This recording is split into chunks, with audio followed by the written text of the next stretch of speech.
Okay,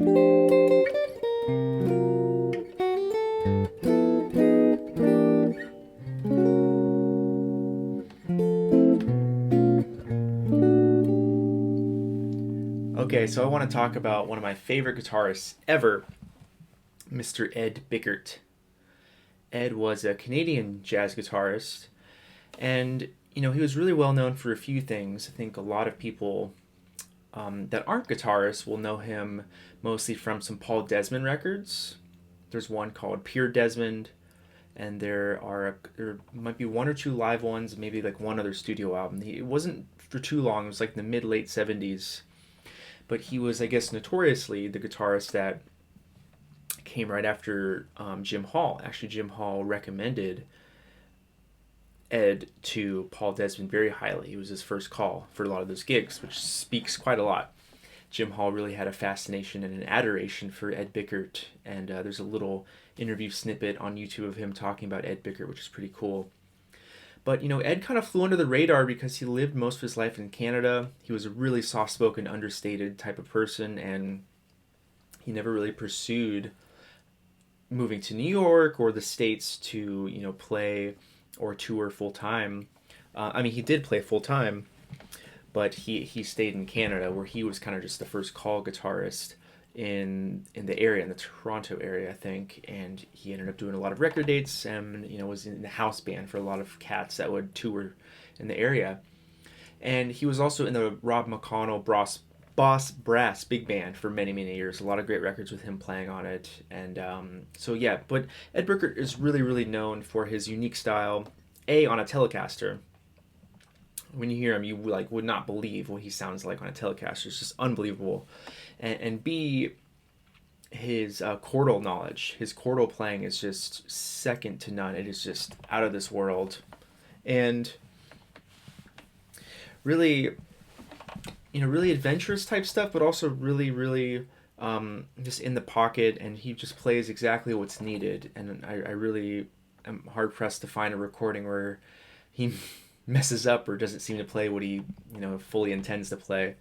And just a real gentle swinging style, but has some serious harmonic depth and also rhythmic depth, as we will talk about. So today we're going to talk about 3 specific comping examples from Ed Bickert. This is from an album called Trio Sketches, one of my favorite records that I found. I'll show you my copy. Trio Sketches with Rob McConnell. As I mentioned, he's a valve trombonist. Ed Bickert and Neil Swainson, bass player. So it's valve trombone, guitar, and bass, which is an interesting trio in itself. But they do a lot of great tunes, and I've been listening to this record for years and years and years, and I've always loved it. You get a real sense of Ed's ability to comp in any scenario, really support the soloist or the person playing the melody. It's really phenomenal. So we're going to dive in. But before I dive in, I want to highlight 3 things about Ed's playing that I think is crucial with this comping. We're going to talk about how he incorporates melody in his comping. What I mean by that is paying attention to the melody of the tune, but also his comping, really they're just melodies that he's harmonizing. And that's how I've always thought about comping, and that's how I think about it in the moment, and I really have gravitated towards Ed's approach in that regard. So we have melody in his comping, and rhythm. He's a really, really rhythmic player, and he's really clear with his rhythms. He's an amazing resource for just classic swing rhythms and for comping. And he plays off himself as far as really building a narrative rhythmically, which is interesting. I don't think many people think about that as much. And third, just harmonic density. I swear, sometimes the hardest things that he plays to transcribe are literally just triads. I remember one time he played this voicing, which is, in this case, just like a C9. We got B flat, D, G, C. But just the timbre of his guitar and the way he played, it was impossible to hear. And that's, a voicing that I know really well, and I usually could just hear it. That's the Prince chord. But he'll just play like a triad, like a root position or some sort of inversion, and it just sounds so full. It's unbelievable how he makes every voice present and equal, and I think that's kind of the secret to what he does. Um, but also, he'll have big chords with a lot of density and a lot of chromaticism and alterations and extensions. But he's able to marry both of those and use them in really specific and copacetic ways. And I think that is also kind of the secret to his comping and just his playing in general. So melody, rhythm, and harmonic density. That these are kind of the key things we're focusing in on these little segments. So I'm gonna play the first one for you. This is from the track. Let's see, 7th track from the album, Long Ago and Far Away. I like this tune. It goes.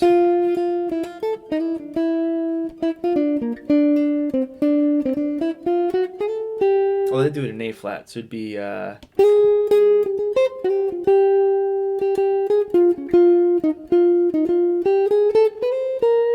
they're in A flat, which is cool. So this is just a really, really quick 2-measure turnaround. And the chords in this section are just going to be 1, 6, 2, 5. Again, in the key of A flat. So we've got A flat major, just like an F sharp, an F altered, B flat minor, E flat 7. Super standard. But let's listen to what he does. This is a really, really quick example, but I just love it. Okay, here we go. Right here. That's it. I'm going to play that again, and I'll play it for you on the guitar.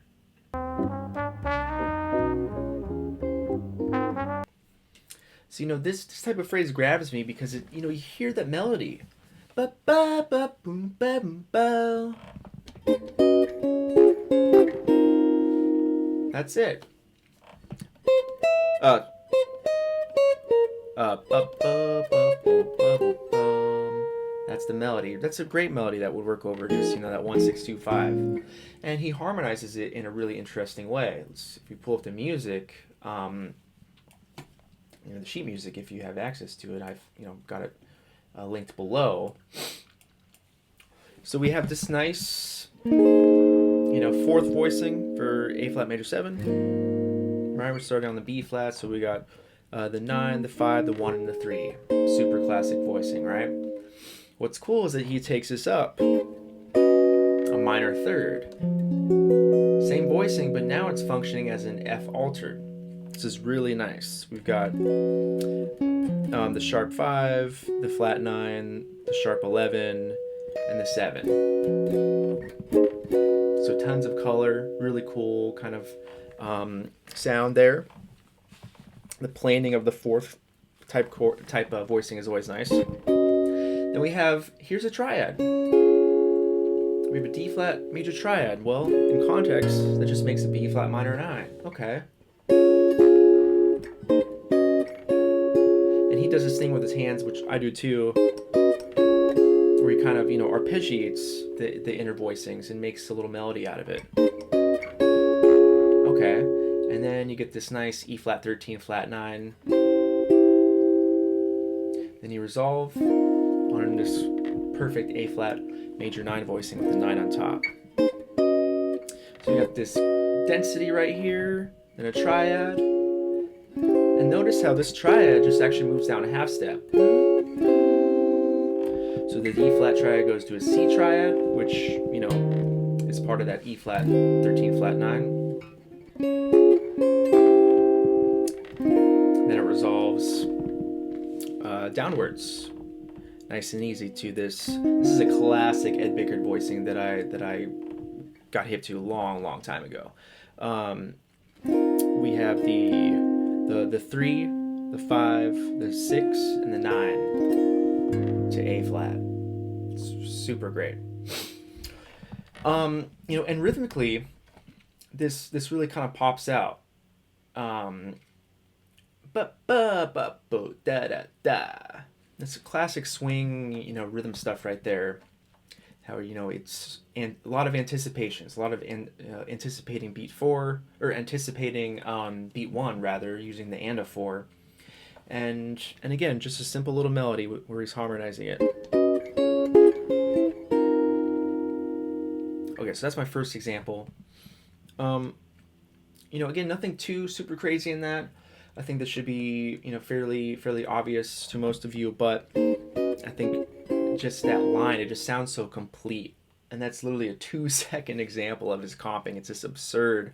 He fits this type of stuff all over. Let's go to the next example, a little bit longer one. We've got Can't We Be Friends? This is during the head, 43 seconds. Let me pull this one up. So let's just listen to it right here.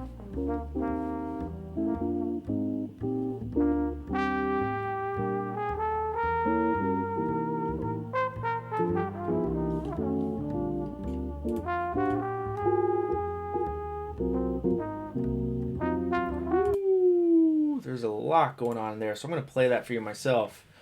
1, 2, 3, 4, 1.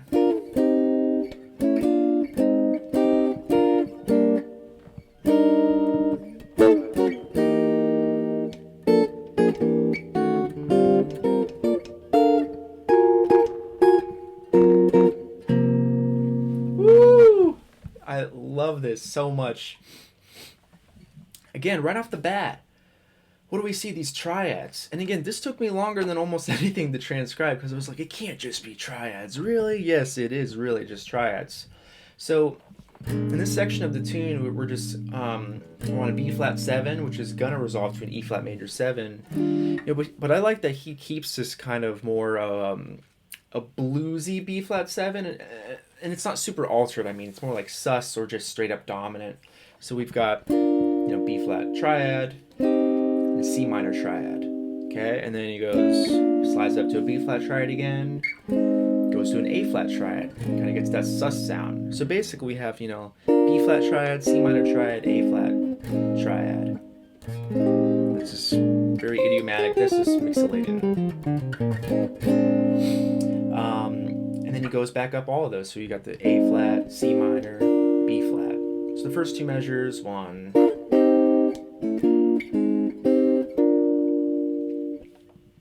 So very idiomatic B flat stuff. And here, now we've resolved to E flat major. Now the density starts building. As I've talked about, you know, we're going to ramp it up now. So now we have E flat major 7. We've got the 3, and this is a quartal voicing, but it's in inversion. So we've got a fourth and a second instead of 2 fourths. So we have the G, C, D, 3, 5, 6. Okay, and this is a pretty standard E flat major 7 voicing. And then he does this definitely classic drop 2 first inversion, E flat major 7. Okay, so I gotta adjust my headphones. Being annoying today. So the first 3 measures, 1, 2, 3, 4, 1.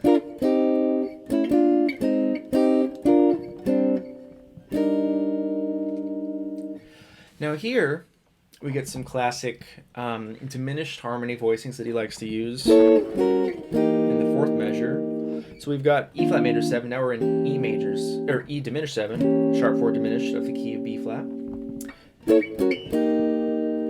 You know, and these are some nice tweaked diminished voicings, because really, you know, our normal diminished would be this one, right?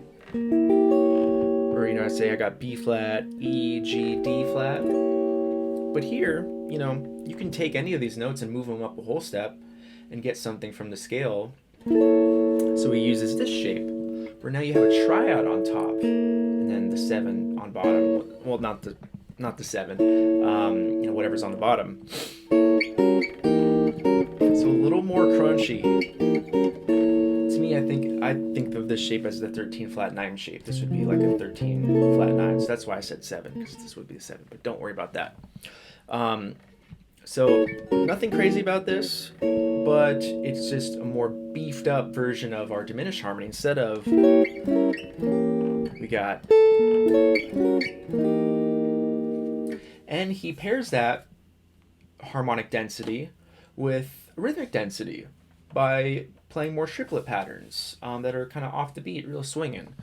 So, because everything before this was pretty straight ahead, right? 1, 2, 3, 4, 1. 1, 2, 3, 4. 1, 2, 3, 4. Boom. Those are all off the beat. Sort of like kicking off each other, these triplet patterns. So that's kind of a nice contrast with what happened before, rhythmically and harmonically. And then we get some real classic Ed Bickert turnaround stuff. So we've got B flat major and a quick 2-5 back to B flat. And he has this great little line. I'll just play the chords out of context.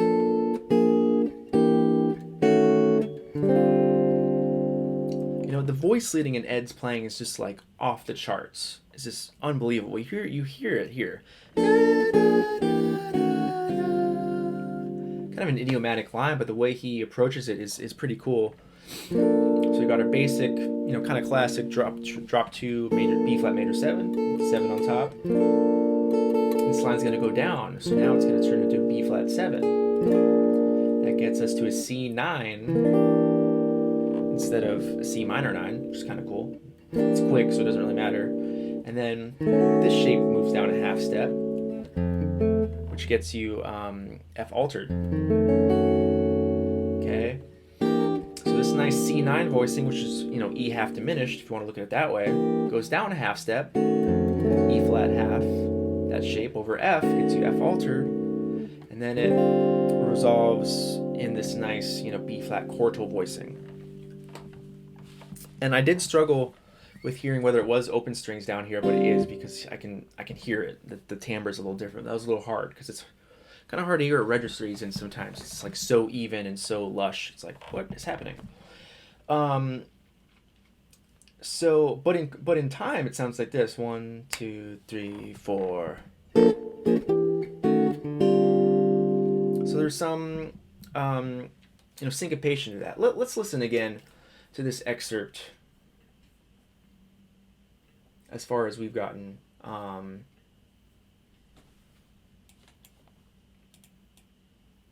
Okay. Right here.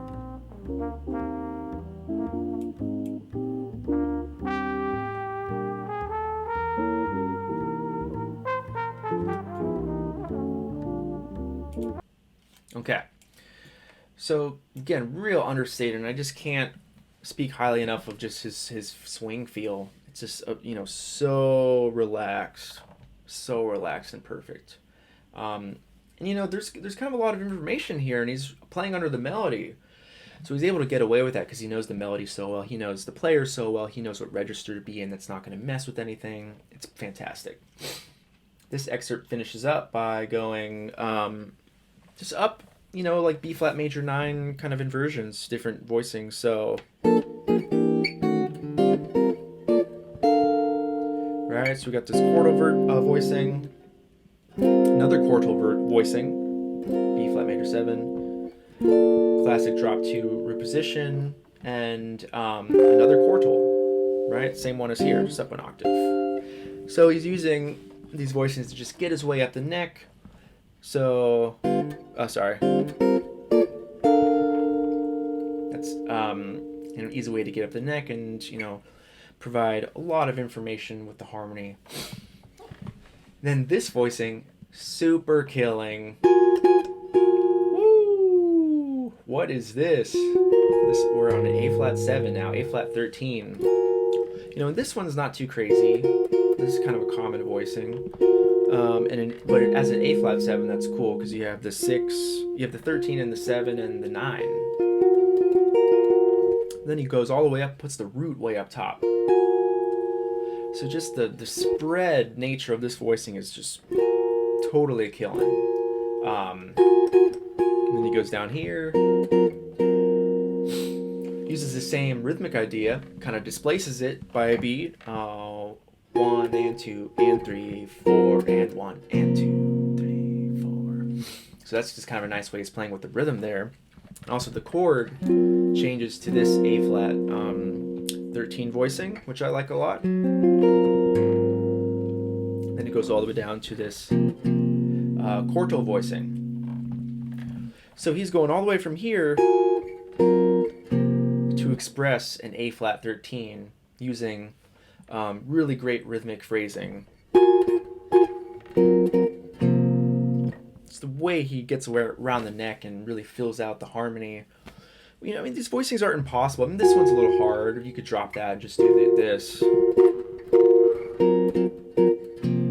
You know, but he just that one little note on top, it pushes it over the edge where it's just like, that is so Ed. So let's listen to this whole thing again and play along.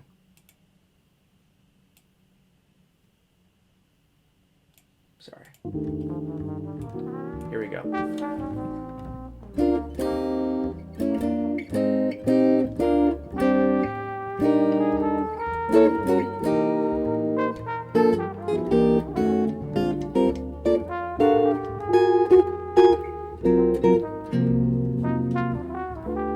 Ooh, ridiculous. I love that. All of that is great. So, you know, think about how he starts off that B flat 7 with a lot of triad materials, using triads that express different parts of the harmony but don't, you know, over muddy it or anything. And then he really kind of blooms into some harmonic and rhythmic density, and then brings it back around all up and over the neck in the range. Really great. Okay, so my last example is an excerpt from a tune in 3 called Ornithardy by Claire Fischer. Really interesting tune. I really want to learn this one. It's pretty hip. Claire Fischer's, of course, super, super hip. And, okay, I'll play this example. And again, this one similarly, it's got great use of melody, great use of, you know, harmony and rhythm.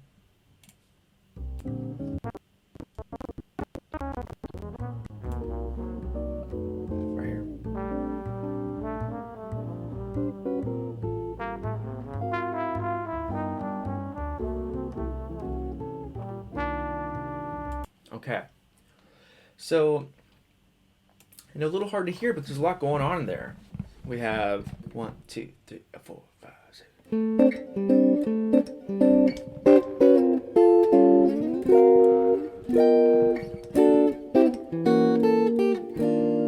There we go. So much information in that that's just perfect. And, okay, so the first 3 measures, we have a B flat major 7. It's key of the tune. We have this great little pattern.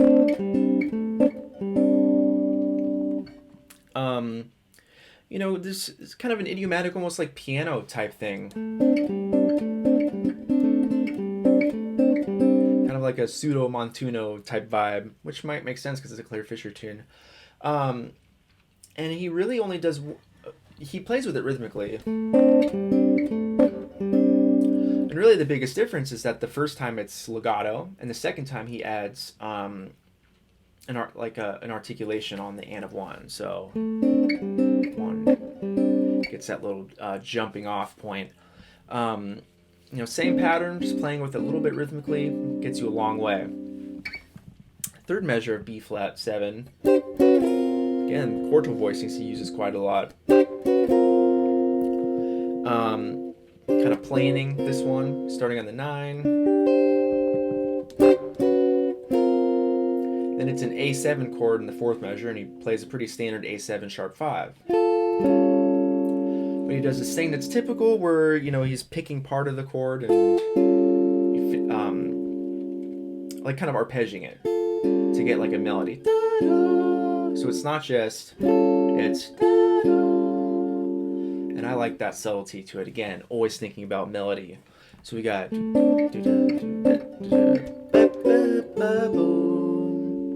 that's a nice little melody. It's all harmonized. And he slides up to this fantastic, you know, A flat 13 chord. Then another classic Ed Bickert voicing that I love, our G altered. So we got A flat 13, G altered. You know, listen to that melody. So we got. It's all super singable stuff. That's kind of how I learned this myself. I hear it as a melody. I'm just like transcribing a melody, and then I just put the voicings underneath. and it's so rhythmically in time, and just completely with intention. It's so swinging, like, there's just he's not messing around with these rhythms. There's no ambiguity to it. And that's the most important aspect of comping, in my opinion. Finishes out with a lovely little line. Sorry. Listen to that melody.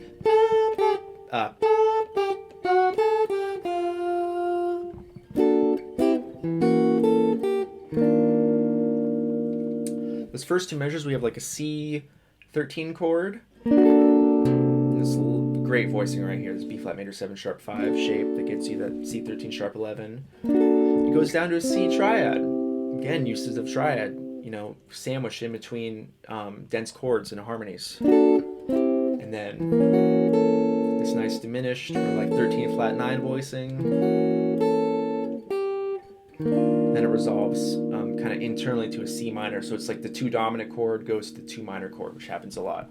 So we have...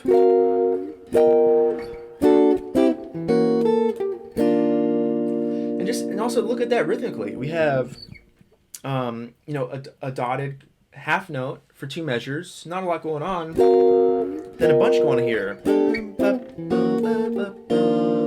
If I just sing it rhythmically,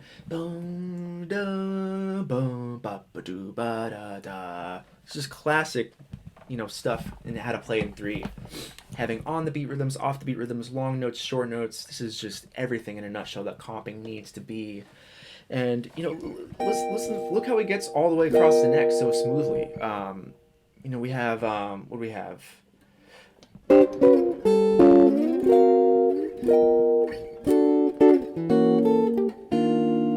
In like a span of a measure from here down to here, but it's so smooth because the voice leading is just taking you in obvious places.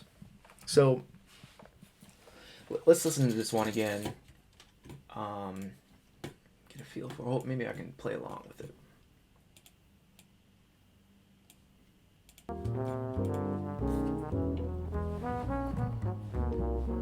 Here we go.